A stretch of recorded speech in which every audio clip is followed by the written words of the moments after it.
La brisa salada del Atlántico rozaba las costas de las 13 colonias, un recordatorio constante de la distancia entre este nuevo mundo y la vieja Inglaterra. Pero en 1775, aquella brisa traía algo más, el murmullo de una tormenta que se gestaba en corazones ansiosos. Había descontento, había esperanza, pero sobre todo, había miedo. Las calles de Boston, Filadelfia y Charleston vibraban con susurros sobre libertad, mientras las patrullas británicas, con sus casacas rojas como la sangre, mantenían una vigilancia asfixiante. Los colonos no eran un pueblo unido. Los leales a la corona, los llamados Tories, chocaban con los patriotas, quienes hablaban de un destino manifiesto, gobernarse a sí mismos. En los hogares, en los mercados, incluso en las iglesias, el debate se tornaba feroz. ¿Cómo podemos enfrentarnos al ejército más poderoso del mundo?, preguntaba un anciano comerciante. ¿Y cómo podemos vivir bajo la sombra de una tiranía sin rebelarnos?, respondía un joven. Samuel Adams, en una taberna iluminada por velas, escribía frenéticamente en un rincón. No más tiranía. No más impuestos sin representación, pensaba. Era un eco de lo que muchos sentían, pero nadie se atrevía a gritar en voz alta, todavía.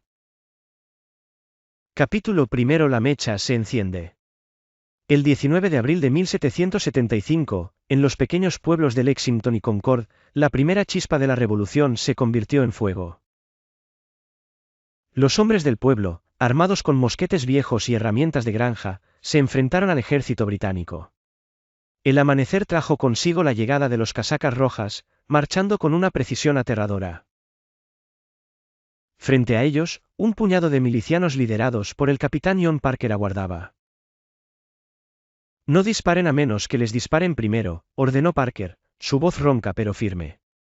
Sabía que sus hombres eran superados en número y armamento.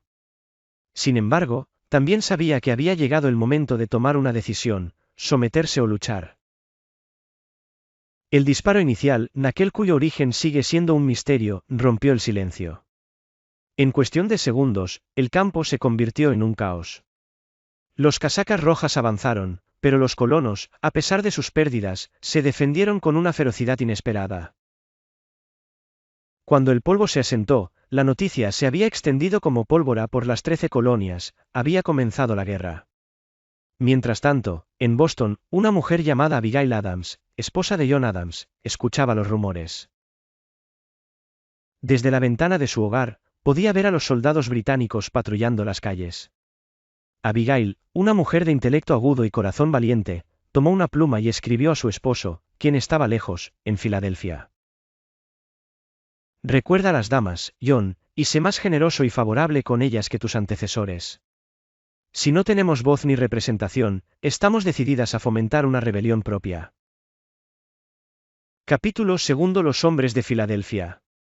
En junio de 1776, mientras la guerra se intensificaba, un grupo de hombres se reunió en una sala sofocante en Filadelfia. Entre ellos estaban Thomas Jefferson, Benjamin Franklin, John Adams y otros visionarios. Su misión era clara, redactar un documento que declarara la independencia de las colonias. Pero no era una tarea sencilla. Sabían que cada palabra escrita sería una provocación directa al rey Jorge III. Esto no es solo una declaración, dijo John Adams en una de las reuniones. Es un manifiesto. Un grito de libertad que resonará a través de los siglos. Pero debemos ser cuidadosos. Cada frase será juzgada, no solo por nuestros contemporáneos, sino por las generaciones venideras. Thomas Jefferson, con la pluma en mano, comenzó a escribir. Sus palabras fluyeron como un río, cuando en el curso de los acontecimientos humanos, se hace necesario que un pueblo disuelva los lazos políticos que lo han conectado con otro. Los debates fueron intensos. ¿Debían condenar directamente la esclavitud? Jefferson incluyó un párrafo criticando el comercio de esclavos, pero fue eliminado por presión de los delegados del sur. Fue una herida abierta que marcaría a la nación naciente durante décadas.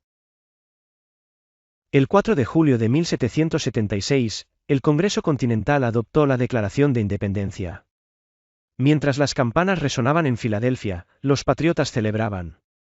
Pero para los leales a la corona, aquello era un acto de traición imperdonable. Capítulo 3. La guerra se extiende. La guerra no fue una serie de victorias gloriosas para los patriotas. Fue una lucha constante, llena de derrotas humillantes y pequeños triunfos desesperados. En 1777, la situación era sombría. Las tropas británicas tomaron Filadelfia, obligando al Congreso Continental a huir. George Washington, comandante en jefe del ejército continental, enfrentaba desafíos monumentales. Su ejército era pequeño, mal equipado y a menudo al borde de la disolución. En diciembre de 1777, Washington y sus hombres se establecieron en Valley Forge para pasar el invierno. Allí enfrentaron no solo al enemigo, sino también al hambre, las enfermedades y el frío implacable. El marqués de Lafayette, un joven noble francés, llegó al campamento durante ese invierno. Lafayette había abandonado su vida cómoda en Europa para luchar por la causa de la libertad en América. General Washington, vine aquí porque creo en el sueño de este país, le dijo. Washington, conmovido por la devoción del joven, respondió, entonces, lucharemos juntos. No por nosotros, sino por los que vendrán después. En Valley Forge, a pesar de las terribles condiciones, algo extraordinario ocurrió. Un oficial prusiano llamado Friedrich von Steuben entrenó a las tropas, transformándolas en una fuerza más disciplinada y efectiva.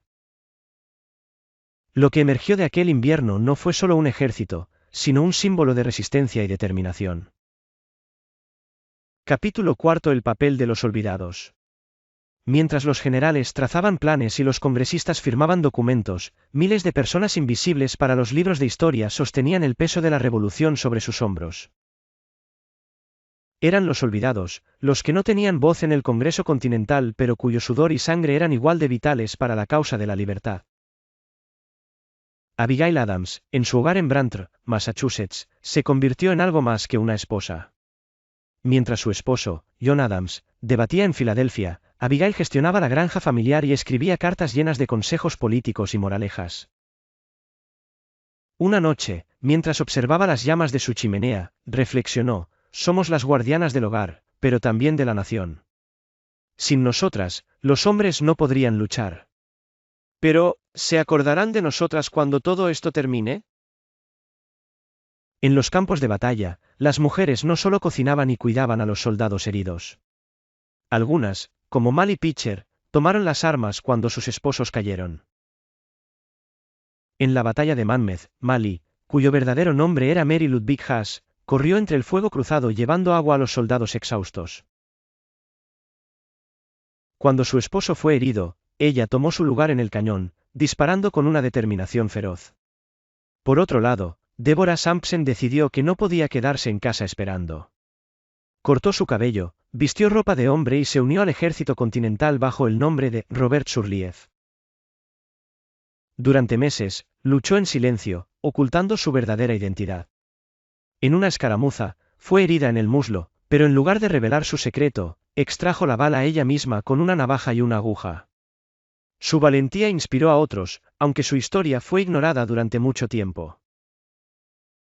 No solo las mujeres lucharon desde las sombras.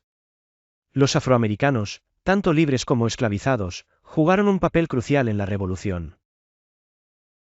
Miles de hombres negros, como Peter Salem y James Armistead Lafayette, se unieron a la causa patriota con la esperanza de que la libertad para la nación significara también su propia libertad. James Armistead Lafayette fue un espía cuya información resultó vital en la batalla de Yorktown. Fingiendo ser un esclavo leal a los británicos, obtuvo acceso a los planes militares del general Cornwallis.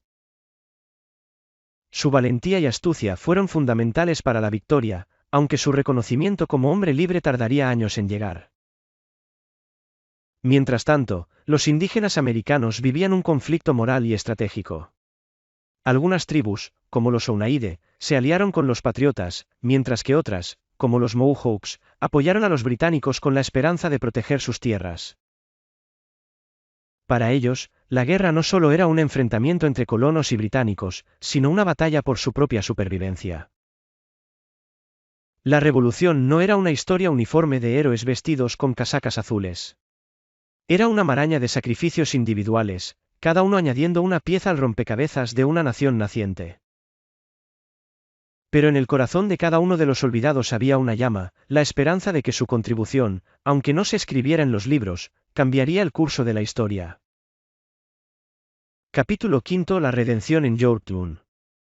El 28 de septiembre de 1781, las tropas patriotas y francesas marcharon hacia Yorktown, Virginia.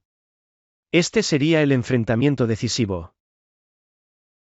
Cornwallis y su ejército británico estaban atrapados, rodeados por tierra y mar.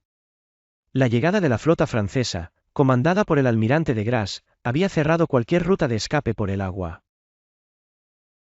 El general George Washington, después de años de derrotas y pequeñas victorias, se encontraba al borde de lo que podría ser el triunfo final. Caminando entre sus tropas, observó los rostros agotados pero determinados de sus hombres. Algunos eran veteranos curtidos por la guerra, otros, jóvenes que apenas habían conocido la paz. Alexander Hamilton, ansioso por demostrar su valía, se ofreció como voluntario para liderar un asalto a una de las posiciones británicas más fortificadas, el reducto número 10. Era una misión suicida. Las balas y el fuego de cañón llovían sobre el campo mientras Hamilton y sus hombres corrían hacia las líneas enemigas.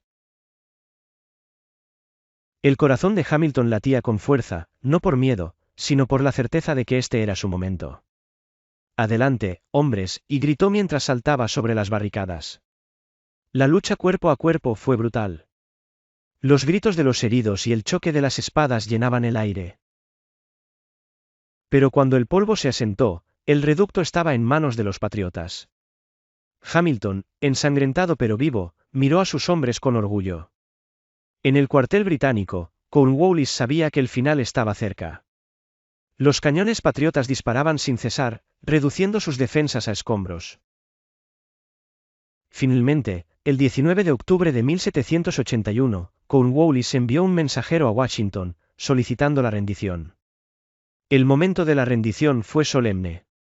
Cornwallis, alegando enfermedad, no se presentó en persona, enviando a su segundo al mando. Washington, siempre consciente de la importancia de la dignidad y el respeto, ordenó que su propio segundo al mando, el general Benjamin Lincoln, aceptara la espada británica. Era un recordatorio de que esta victoria no era solo suya, sino de todos los que habían luchado y muerto por la causa. Los hombres y mujeres en el campamento patriota celebraron esa noche, pero las lágrimas de alegría se mezclaban con lágrimas de dolor por los que no estaban allí para ver la victoria. Epílogo. Un nuevo comienzo en 1783, con la firma del Tratado de París, la independencia de las 13 colonias fue reconocida oficialmente. El mundo había cambiado para siempre, pero el precio había sido inmenso. En Filadelfia, mientras las campanas repicaban, un joven llamado William se acercó a su abuelo, un veterano de Lexington. «Abuelo, ¿esto es la libertad?», preguntó. El anciano, con ojos cansados, respondió: «Es el comienzo, muchacho. La libertad no se gana de una vez.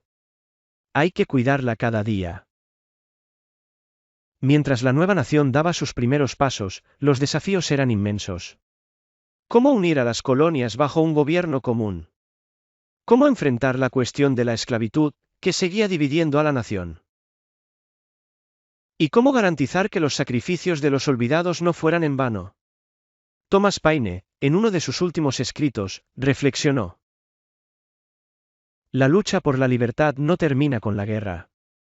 Comienza con ella. El verdadero desafío es construir un mundo donde la libertad no sea solo un sueño, sino una realidad para todos». Abigail Adams, al leer estas palabras, tomó una vez más su pluma y escribió a su esposo, John: «La nación que hemos ayudado a crear es joven e imperfecta. Pero es nuestra. Y debemos guiarla, no solo con leyes, sino con compasión, justicia, sí, amor». Y así, entre las ruinas de la guerra, nació una nación. Imperfecta, llena de contradicciones, pero destinada a ser un faro para aquellos que todavía sueñan con la libertad.